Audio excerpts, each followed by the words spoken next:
Support comes from Mosby Building Arts, specializing in bathroom projects large and small. Photo galleries at callmosby.com.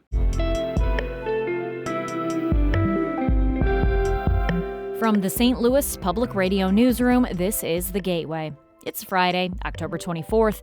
I'm Abby Larico. When Marty Baron was the executive editor of The Washington Post, the paper adopted the slogan, "Democracy dies in darkness."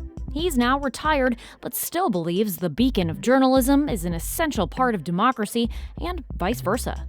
You can't have a free and independent press without a democracy. It will not exist. It's as simple as that. We'll hear more from Marty Baron on the state of journalism ahead of his visit to St. Louis next week. That's coming up after this news on The Gateway. We now know members of the St. Louis Public Schools Board of Education sent a letter citing their concerns over Millicent Borishade's leadership before she was fired last week. St. Louis Public Radio's Hiba Ahmed reviewed the letter and has this report. The letter from the school board cites what they saw as a consistent pattern of unauthorized communication from the district to the community. The letter was written by board president Karen Collins Adams and delivered to Borishade last week.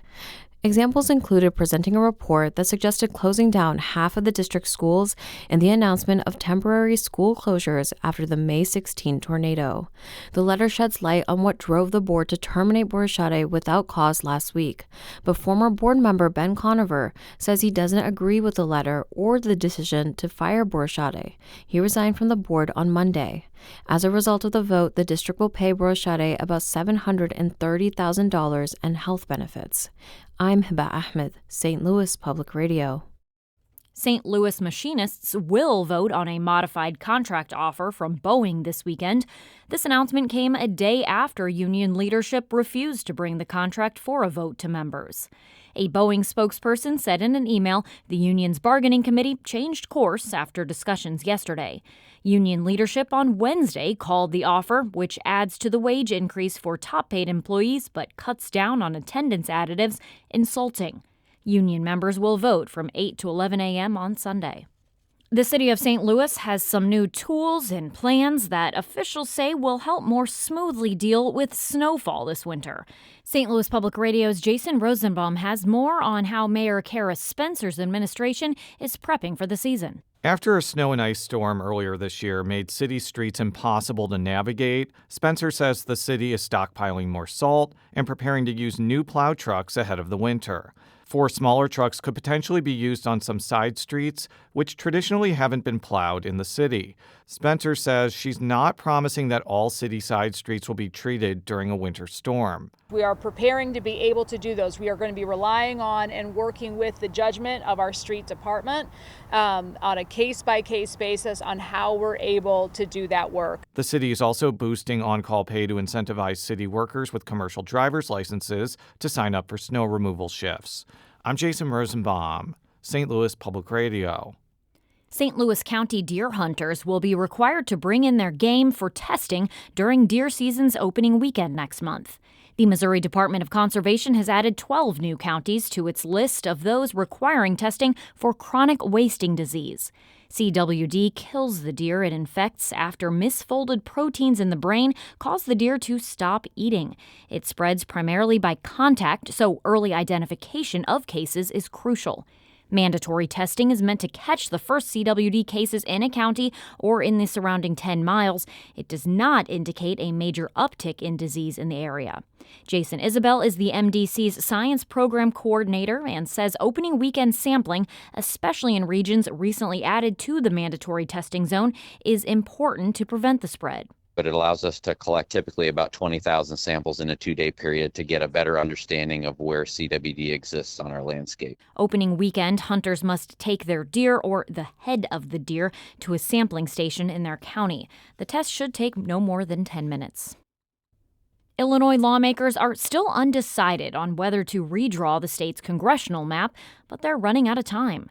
They're considering the mid-cycle change in response to Republican-leaning states that have redrawn their maps to benefit Republican candidates.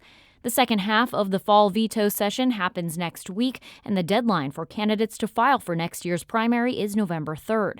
Democratic Governor J.B. Pritzker suggests a new map is still on the table.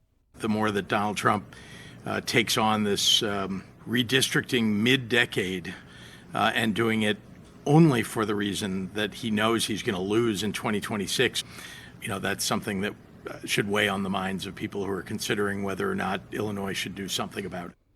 But Illinois' map is already drawn to heavily favor Democrats, and there are concerns new maps would dilute minority voting blocs.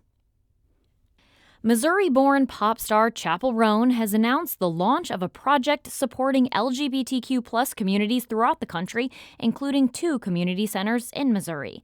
Rebecca Smith reports the Midwest Princess Project will focus on transgender youth. In her announcement, Roan says she partnered with several LGBTQ+ groups during her latest tour and intends to donate additional money to at least 6 organizations. Mel Constantine Maceo is a board member at the Center Project, an LGBTQ+ community center based in Columbia, and one of the intended recipients. They say it's important that Roan is bringing awareness to Midwest community centers. Where we're under political attack, where we don't have as many resources to do big things. Constantine Maceo says the additional funding from the Midwest Princess Project hasn't come yet, but could be used to hire an executive director and expand programming. I'm Rebecca Smith.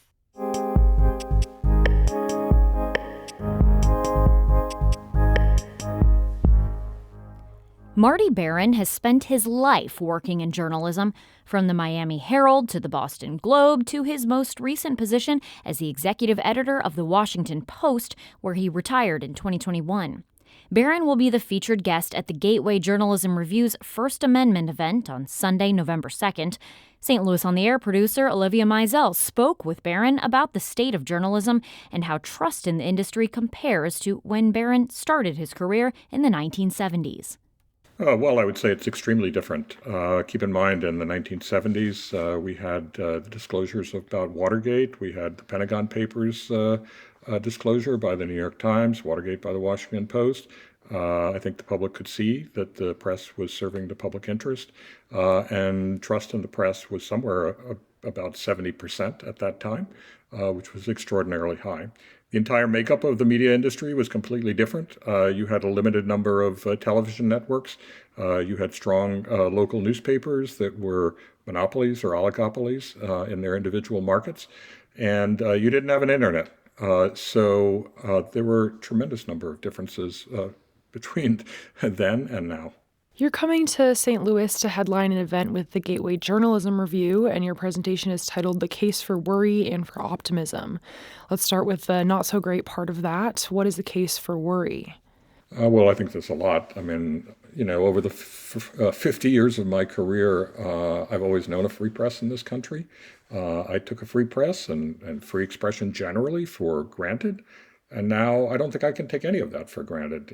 There's a majority in Congress that's essentially servile to the president. There's a majority on the Supreme Court that's been highly deferential and has handed him powers beyond what any president before him ever had.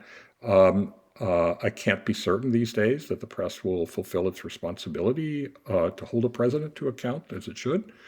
And frankly, as the founders expected it to do that. That's why they, as I mentioned before, that's why they drafted the First Amendment. It was for the very purpose of having a press that kept watch over government.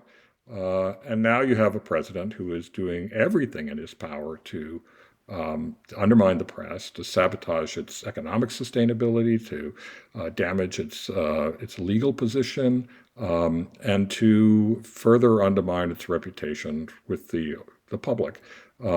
He's attacked the press something like 3,500 times since he entered the political arena in 2015. He's now filing baseless lawsuits against the press. He's putting pressure on owners who have other commercial interests. And he's threatening them with regulatory reprisals, for example. Their mergers won't be completed, or they won't get contracts, or things of that sort.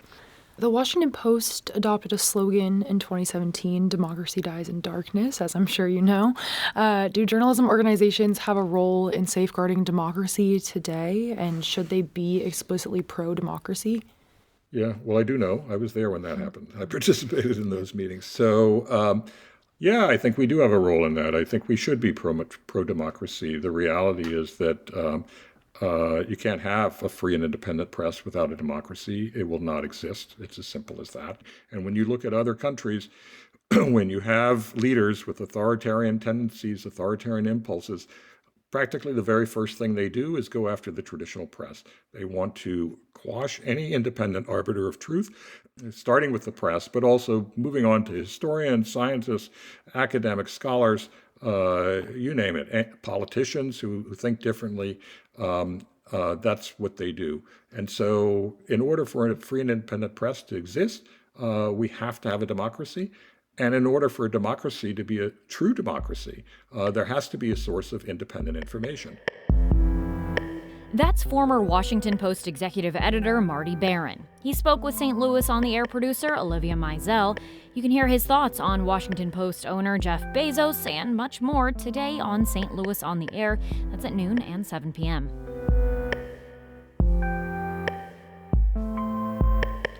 The Gateway is a production of St. Louis Public Radio, a listener-supported service of the University of Missouri-St. Louis. Music by Ryan McNeely of Adult Fur. I'm Abby Larico, and from the St. Louis Public Radio newsroom, thanks for listening to The Gateway. Have a great weekend.